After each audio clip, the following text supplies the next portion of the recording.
মোদি জামানায় বাড়লো corporate tax আদায়ের পরিমাণ।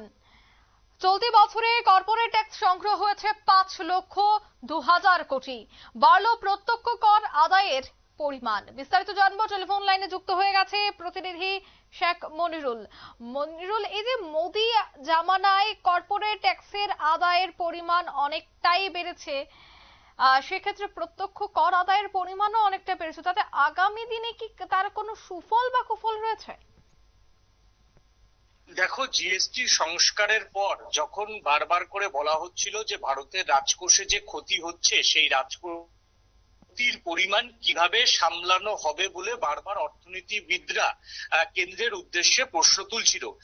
ইনকাম ট্যাক্স অফ ইন্ডিয়ার তরফ থেকে জানিয়ে দেওয়া হয়েছে যে গত 12ই অক্টোবর পর্যন্ত তোমার হচ্ছে যে কর্পোরেট ট্যাক্স, সেই কর্পোরেট ট্যাক্স জমা পড়েছে 5,22,000 কোটি টাকা।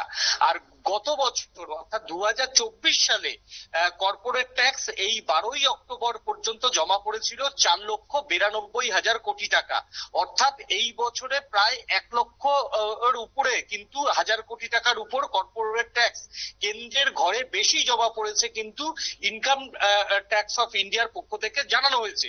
অন্যদিকে তোমার হচ্ছে যদি প্রত্যক্ষ করের হিসাব ধরি, অর্থাৎ যারা ইনকাম করে সরকারকে সরাসরি ট্যাক্স দেয়, সেই প্রত্যক্ষ করের হিসাব যদি আমি বলি, তাহলে গত বছর 2024 সালে 6.33% তোমার হচ্ছে ছিল প্রত্যক্ষ করের সীমা। সেই 6.33% থেকে এবছর অক্টোবর মাস পর্যন্ত প্রত্যক্ষ করের সীমা দাঁড়িয়েছে 11.89 লক্ষ কোটি টাকা।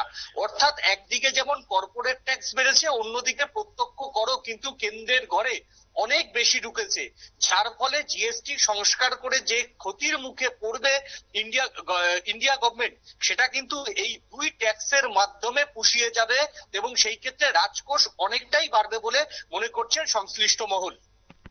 একদমই, ধন্যবাদ। অর্থাৎ মোদির জামানায় কর্পোরেট ট্যাক্স আদায়ের পরিমাণ অনেকটাই বেড়েছে, তবে চলতি বছরে কর্পোরেট ট্যাক্স সংগ্রহ হয়েছে 5,02,000 কোটি। নিয়ে নিচ্ছি ছোট্ট একটি বিজ্ঞাপন বিরতি, সঙ্গে থাকুন।